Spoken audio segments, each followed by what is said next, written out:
My name is Kieran Strobel. Today I'll be talking through some of the work that me and my team did for accurate low latency visual perception for autonomous racing, talking through some of the challenges, mechanisms, and practical solutions we developed. As a brief introduction, we are part of the MIT Driverless TU Delft partnership to develop safe and reliable autonomous racing vehicles as part of the Formula Student Driverless competition. This competition series is for students to develop full stack autonomous vehicles, both hardware and software, to navigate a track as fast as possible. For a brief introduction to the competition, the vehicle is supposed to navigate a track delineated by blue cones on one side and yellow cones on the other, with orange cones at the start and finish line of the track. The top picture shows this, with the bottom picture, a picture of our vehicle that actually competed in this competition. We're going to be talking through the perception system today, more specifically the camera-based perception. This vehicle also used LiDAR-based perception, but that will not be part of this conversation. The camera-based perception system used 4 cameras: a wide-angle camera, a visual inertial odometry camera, and a stereo vision pair. The visual inertial odometry camera will not be part of this discussion. The task of these cameras is to detect these cones on the track and localize them in 3 dimensions. Prior to actually designing the system, we first went about by defining system requirements. The first of which is latency, the total time it takes from a landmark coming into the perception system's field of view to it actually being localized.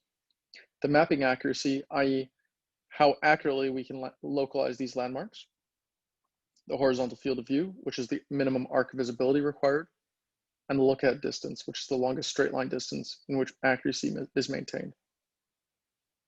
To put quantitative values to these requirements, we looked at 2 limiting cases of the vehicle actually operating on a track. First off, where the vehicle is on a straightaway or slight turn, going into a hairpin turn, which defines the required look-ahead. And while the vehicle is in a hairpin turn, or the tightest turn as defined by the vehicle or the competition rules, the required field of view to be able to localize a landmark at the innermost point of the curve. For the look-ahead distance and field of view, you can also define it by looking at the viewing region, where the vehicle is in a large radius turn leading up to a small hairpin turn, as mentioned before, which is defined by the competition rules. When looking at a situation like this and varying the large radius and still being able to accurately localize the cone at the tip of the hairpin turn results in a viewing region as shown on the side, with a minimum look-ahead requirement of 30 meters and a field of view requirement of approximately 125 degrees. In order to meet these requirements, we used a dual camera system, first off with a long-range stereo pair and a short-range monocular vision camera. In order to cover the regions on the side here, the LiDAR took responsibility for this. Note that there is still a small sliver of region which is not covered by the perception system, but this was deemed to be acceptable as there are very limited cases where this region is actually utilized. For processing and camera hardware selection, we use an NVIDIA Jetson Xavier GPU. And for the short-range camera, we used a FLIR paired with a wide-angle lens, which transferred raw images over USB 3. For the long-range system, we used a Narian stereo vision camera pair, which transferred images over USB 3 to an FPGA, which performed the disparity matching on these 2 images. The disparity map, as well as the images themselves, were then transferred over Ethernet to the NVIDIA Jetson Xavier GPU. These processed images and the localized landmarks are then sent over Ethernet to a separate compute.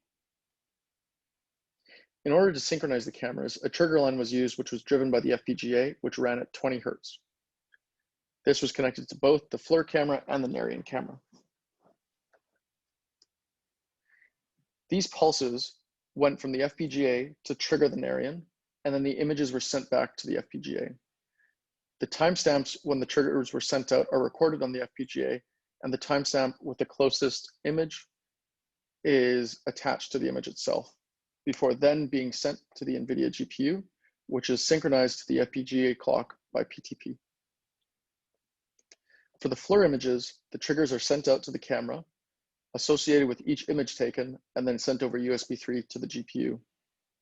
When the images land on the GPU, in order to accurately timestamp the images, they are then restamped with the closest Narian image. To give a brief overview of the block diagram of our perception software, the stereo images start out by first landing on the Narian FPGA where the disparity map is produced. The disparity map, along with the left image, is then sent to be pre-processed on the NVIDIA Jetson Xavier GPU, along with the raw images from the monocular vision pipeline. Note that these monocular vision images are restamped with the stereo vision image timestamp. These images are then batched together and sent through a YOLO v3 neural network, where 2D localization is performed. The stereo vision detections in 2D, along with the stereo vision point clouds, are then sent to a clustering-based depth estimation algorithm, where localized landmarks are produced. For the monocular vision pipeline, the monocular detections are then sent to a key point neural network, and then finally sent to a point PNP depth estimation algorithm to detect the landmarks in 3D.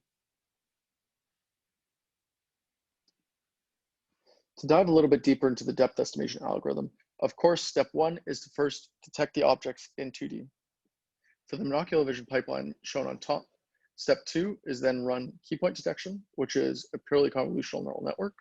And then step three is to run the perspective endpoint projection algorithm to detect using the 7 key points that were detected prior and the known dimensions of a cone.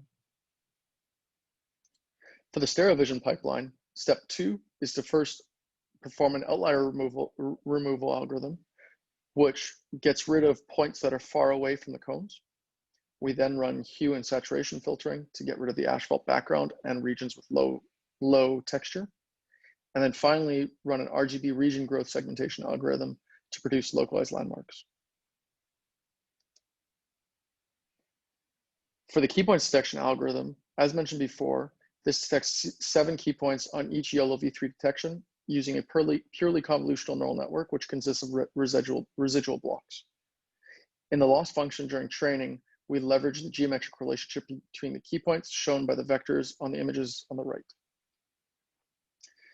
The 7 detected key points are then used in a PNP algorithm with the known dimensions of the cone to be able to get 3D localizations using a monocular vision camera.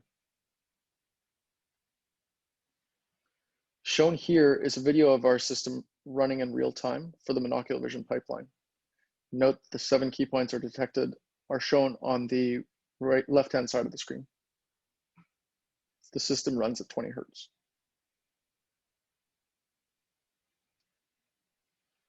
To validate the system, first the accuracy was validated.